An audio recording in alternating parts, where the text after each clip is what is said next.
चलिए बढ़ते हैं अगली खबर की ओर। जेजेपी को अलविदा करने और हरियाणा विधानसभा से इस्तीफे के बाद जोगीराम सिहाग किसी भी वक्त भारतीय जनता पार्टी में शामिल हो सकते हैं। बीजेपी में शामिल होने को लेकर जोगीराम सिहाग से खास बातचीत की total news associate editor doctor Mahesh Kumar ने। क्या कुछ कहा, आप भी सुनिए।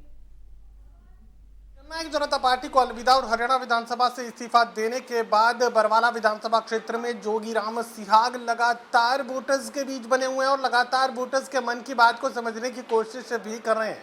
जोगीराम सिहाग इस वक्त हमारे साथ बने हुए। मुझे बताइए कि जननायक जनता पार्टी को तो अलविदा कह दिया, हरियाणा विधानसभा की सदस्यता से भी इस्तीफा आप दे चुके हैं, लेकिन तमाम जो आपके समर्थक हैं वो आपके ऊपर नजर इस वक्त टिकाए हुए हैं। भारतीय जनता पार्टी कमल का फूल कब जोगीराम सिहाग के हाथ में नजर आएगा और आगे क्या कुछ होने वाला है? महेश भाई, सबसे पहले तो मैं प्रदेश और देशवासियों को गुग्गा की बधाई देता हूँ। आज गुग्गा का त्यौहार है, हमारा हिंदू त्यौहार जो हिंदू सबसे ज़्यादा जो मनाते हैं गुग्गा को मनाते हैं। कल जन्माष्टमी थी।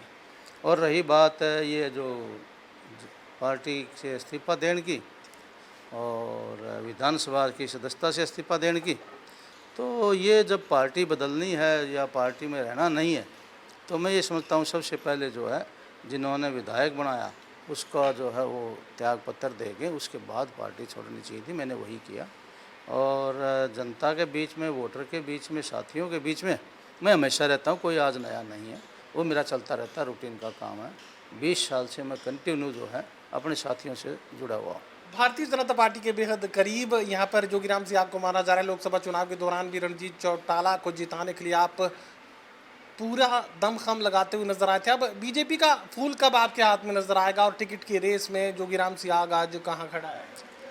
फूल तो 2005 से मेरे हाथ में था और लगभग रहा ही है। और थोड़े बहुत दिन के लिए दाएं बाएं बेशक हुआ हूँ, महीने 20 दिन के लिए, नहीं तो फूल हाथ में ही रहा है।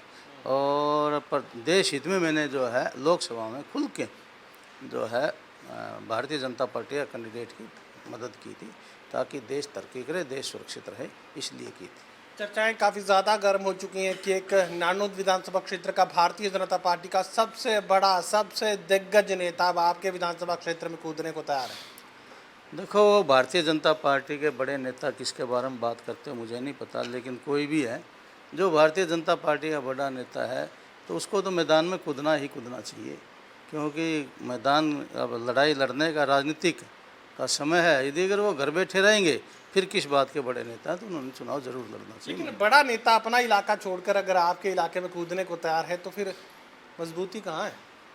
बड़े नेताओं की मर्जी होती है, वो कहीं भी जा सकते हैं। वो जो बड़े तभी बड़े हैं वो, तो वे कहीं से भी चल जाएं और वहाँ से चुनाव लड़ें, और वहाँ की जनता उनको फिर जो है वोट दे ना दे, वो वहाँ की जनता पर निर्भर करता है। चलिए, बड़ों को छोड़िए और आपकी बात हम कर लेते हैं।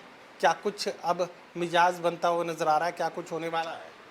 मिजाज तो बस अभी जो है जैसे ही शीर्ष नेताओं को समय मिलेगा भारतीय जनता पार्टी के, तो उसी हिसाब से भारतीय जनता पार्टी ज्वाइन करेंगे और भारतीय जनता पार्टी ज्वाइन करके जो भी जिम्मेवारी पार्टी देगी उसको पूर्ण रूप से निभाएंगे और उसके ऊपर काम करेंगे। एंटी इनकम्बेंसी का जिक्र कांग्रेस बहुत कर रही है, तो क्या लगता है कि एंटी इनकम्बेंसी का खामियाजा भारतीय जनता पार्टी को उठाना ही पड़ेगा, क्योंकि बीजेपी में आप किसी भी वक्त शामिल हो सकते हैं? ये जो है ना शब्द एंटी इनकम्बेंसी, ये गलत यूज़ करते हैं पॉलिटिशियन। एंटी इनकम्बेंसी कोई होती ही नहीं है। एंटी इनकम्बेंसी तो कहने की है, लेकिन वो उसने काम किया हुआ नहीं होता अपने क्षेत्र में, अपने क्षेत्र से दूर रहता है, अपने वोटर से दूर रहता है, इसलिए उसका विरोध होता है। वो कोई एंटी इनकम्बेंसी नहीं होती, वो तो एक बहाना शब्द जो है, कोई जिस तरह दलाल के बजाय डीलर लिख दें, इस तरह से की बात है। तो ये उन लोगों के लिए है जो काम नहीं करते और अपने क्षेत्र में नहीं रहते। जनता जिसको जो है विरोध करती है उसको एंटी इनकम्बेंसी कहते हैं, लेकिन हकीकत ये है कि उसने जनता की आशाओं पर खरा नहीं उतरा।